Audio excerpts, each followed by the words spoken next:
आप सभी को जय मसीह की गुड इवनिंग। शाम के समय एक बार फिर से स्वागत है और यह इस सप्ताह की आखिरी क्लास है। और इस क्लास में जब हम आगे बढ़ रहे हैं, कल विश्राम का दिन है और विश्राम के दिन को आप मनाइए, तो सेवा के लिए मनाइए। जैसे मैंने कहा कि आने वाले दिनों में एक दिन आराधना का दिन जो है वो हमारा होने वाला है बहुत जल्दी। तो जितनी दुआएं, जितनी विशेष प्रार्थनाएं होगी आप रखेंगे। लाइव जो है वो गूगल मीट पे एक बार फिर से हमारा जो है वो ये जो क्लास तो नहीं कहूँगा, लेकिन सिर्फ आराधना, प्रार्थना, निवेदन जो है वो सारी चीज़ें जो है वो चलेंगी। तो मैं आपको इसकी सूचना देना चाहता था। तो ये सूचना है, जितने लोग जुड़ सकते हैं, जो लोग यूट्यूब में देख रहे हैं, जिन लोग व्हाट्सएप में देख रहे हैं, जिन लोग फेसबुक में देख रहे हैं, सभी के लिए ये बात है।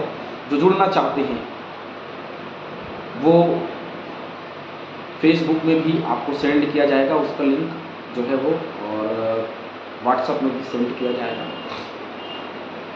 और उसको लाइव करने का हमारा प्रयास जो है वो रहेगा। उसको लाइव हम करें, उसको लाइव करेंगे। सभी लोग लाइव उससे जुड़ सकते हैं, लाभान्वित हो सकते हैं।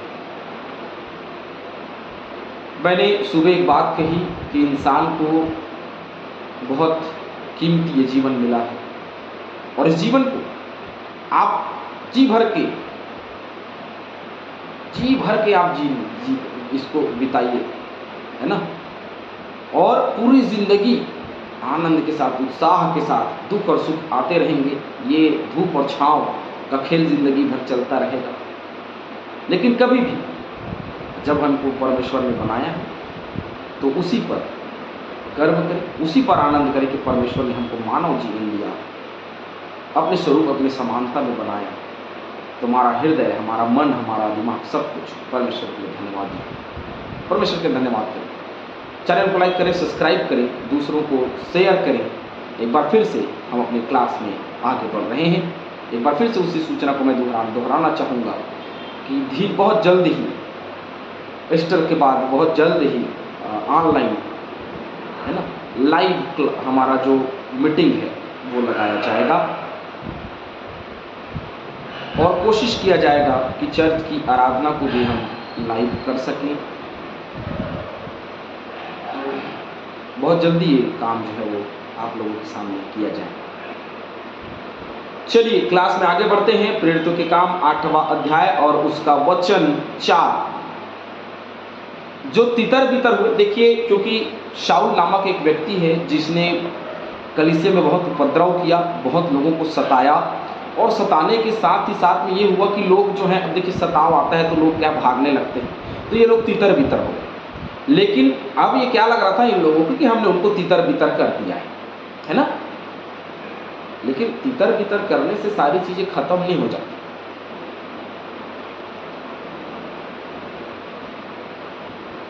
आगे चौथे पद में लिखा है, जब तितर बितर हो जाते हैं तो ऐसा हताशा और निराशा लग रहा है ना कि अरे कलीसिया तितर बितर हो गई, ये शाऊल सही आदमी नहीं, ऐसा लग रहा ना। लेकिन तितर बितर हुए लोग जो थे वे सुसमाचार सुनाते हुए फिरे। समझ रहे हैं? ये जहां भाग के गए हैं वहां सुसमाचार सुना रहे हैं। ऐसा नहीं कि एक को सुनाए, लगातार वो फिरे, मतलब वो लगातार सुना रहे हैं। वो बता रहे हैं कि क्यों हमको सताया गया, क्यों हमको निकाला गया, क्यों हमको मारा गया, क्यों हमको डराया गया। ये भैया यीशु नाम है, उसी की वजह से हमको ये सारी चीजें की गई। लेकिन यीशु के नाम से सारी चीजें जो है उसके कंट्रोल में है। यीशु के नाम से दुष्ट आत्माएं भागती है, यीशु के नाम से चंगाई मिलती है, यीशु के नाम से सारी चीजें होती है। ये स्पष्ट रूप से उसने बताया। सब तितर बितर हुए। देखिए अभी एक जगह थे, लेकिन तितर बितर होने का मतलब अलग अलग जगह में भागे, अलग अलग नगरों में, अलग अलग गांवों में भागे, अलग अलग कस्बे में भागे और वहां जाकर के सुसमाचार का प्रचार फैलाया। इसका मतलब यहाँ सताव हुआ, एक जगह थे तो कम रोना हो रहा था इन लोगों को जो वचन के विरोध में थे। लेकिन अब ये हो रहा है कि ये अलग अलग जगहों में, एक कलीसिया से अलग अलग स्थानों में जाकर के सुसमाचार का प्रचार करना। तो सुसमाचार का प्रचार कहीं रुक सकता है? नहीं रुक सकता, किसी के लिए नहीं रुक सकता। सुसमाचार का प्रचार लगातार चलेगा, कभी भी किसी के लिए सुसमाचार का जो प्रचार है वो नहीं रुक सकता। क्यों नहीं रुकेगा? क्योंकि ये सच्चाई है। सुसमाचार का प्रचार एक आईना है जो चेहरे को दिखाती है, इसलिए कभी छूट नहीं सकती। आजकल सर्वदा हमेशा एक बात जो है वो चलती रहेगी, वो परमेश्वर यहोवा का वचन। यूं चुटकी बजाते ही परमेश्वर के वचन के नाम से सारी चीजें हो जाती हैं, हमारी जिंदगी बदल जाती है। एक बुरा करने वाला व्यक्ति अच्छा हो जाता है, एक संसारिकता में बढ़ने वाला व्यक्ति उसके सुसमाचार का प्रचारक हो जाता है। उसकी गवाही हम स्वयं देते हैं। क्यों? क्योंकि तितर बितर होने से सुसमाचार का प्रचार नहीं करता और फैलता चला जाता है। प्रेरितों के काम को ही निकालेंगे 15।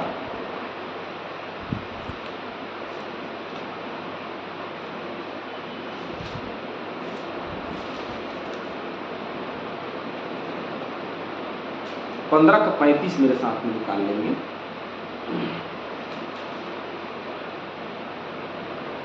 और पौलुस और बरनबास अंताकिया में रह गए और बहुत और लोगों ने के साथ प्रभु के वचन का उपदेश करते और सुसमाचार सुनाते रहे। ये रुका नहीं, ये चलता रहा लगातार।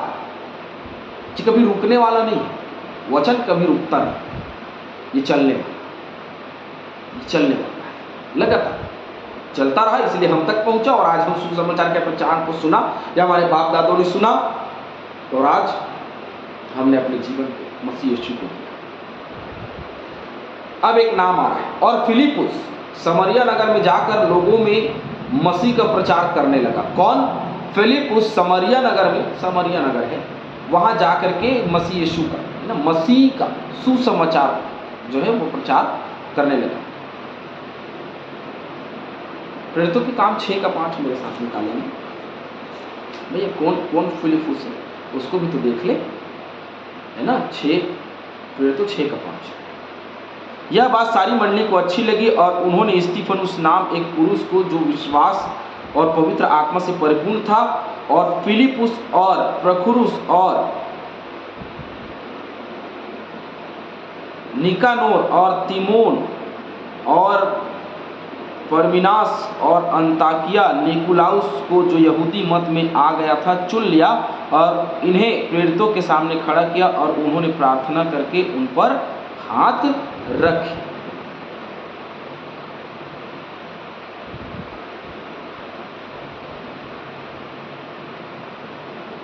ये यहाँ पे हम देख रहे हैं कि कैसे यरूशलेम और आसपास में प्रचार होता रहा, लेकिन यहाँ फिलिपुस के और प्रखुरुस और निकानोर और तिमोन और परमिनास और अंताकिया वाला निकुलाउस, ये सारे लोग थे। तो यहाँ के का फिलिपुस है जो समरिया नगर में जाकर के क्या करने लगा? प्रचार करने लगा। चलिए आगे क्या करने लगा? मसीह यीशु का सुसमाचार का प्रचार करने लगा। जो बातें फिलिपुस ने कही उन्हें लोगों ने सुनकर और जो चिन्ह वह दिखाता था उन्हें देखकर एक चित्त होकर मन लगाया। देखिए जो चिन्ह और चमत्कार उसने किए, उन चिन्ह और चमत्कारों को देख करके इन लोगों ने क्या किया? उसकी ओर चित्त लगाया, उसकी ओर मन लगाया।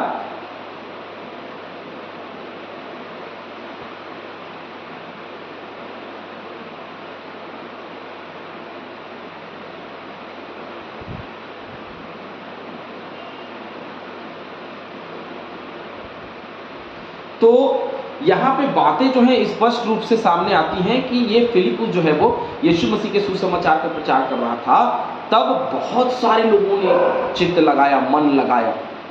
आज देखिए, चाहे जीवन में कठिनाइयों की वजह से हो, चाहे सुसमाचार के प्रचार को सुनकर उसकी ओर फिरने से हो, लोगों का हृदय परिवर्तित होता है, लोगों का मन बदलता है। ये स्पष्ट बात है।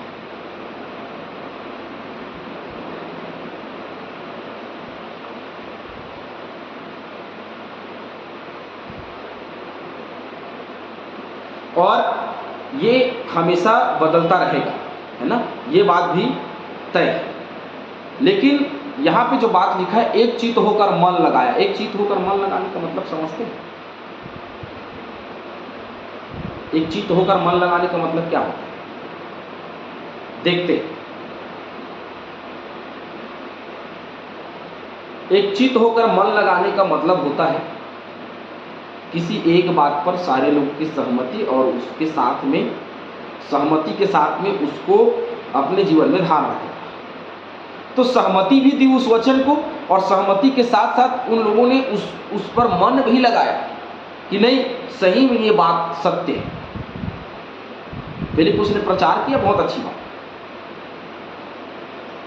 जो चिन्ह वह दिखाता था उन्हें देखकर, है ना, जो चिन्ह वो दिखाता था उन्हें देखकर इन लोगों ने, क्योंकि यीशु मसीह के नाम से जो चिन्ह और चमत्कार दिखाया जाता है उसको तो कोई मना नहीं कर सकता। वचन के प्रचार को दृढ़ करने के लिए मसीह द्वारा चिन्हों का प्रयोग केवल पीड़ितों तक ही सीमित नहीं था, वो और भी लोगों ने किया। मरकुस 16:15 से 18 विश्वासियों के चिन्ह के ऊपर में देखेंगे, आपको पता चलेगा। तो प्रभु ने प्रतिज्ञा की है कि विश्वास करने वाले जो हैं वो प्रभु के नाम में चिन्ह और चमत्कार दिखाएंगे, दुष्ट आत्माओं को निकालेंगे, मरकुस 16:17, बीमारों को चंगा करेंगे, मरकुस 16:18। यही काम फिलिप्पुस ने भी किया, जो काम यीशु मसीह ने कहा था कि करेंगे वो काम फिलिप्पुस ने किया। इसमें अचंभा होने वाली बात नहीं। तो चिन्ह और चमत्कार उसने क्या किया, दिखाया। क्योंकि बहुतों में से अशुद्ध आत्माएं बड़े शब्द से चिल्लाती हुई निकल गई, और बहुत से लकवे के रोगी और लंगड़े भी अच्छे किए गए, और उस नगर में बड़ा आनंद छा गया। क्योंकि बीमार चंगे हो गए, जो बीमारी में ग्रसित थे वो चंगे हो गए और स्वस्थ होने लगे फिलिप्पुस के प्रचार। अभी हमने पतरस यूहन्ना के प्रचार के समय में देखा था कि वो मंदिर में गए तो वो जन्म का लंगड़ा चंगा हो गया, और भी लोग चंगे होते रहे, है ना।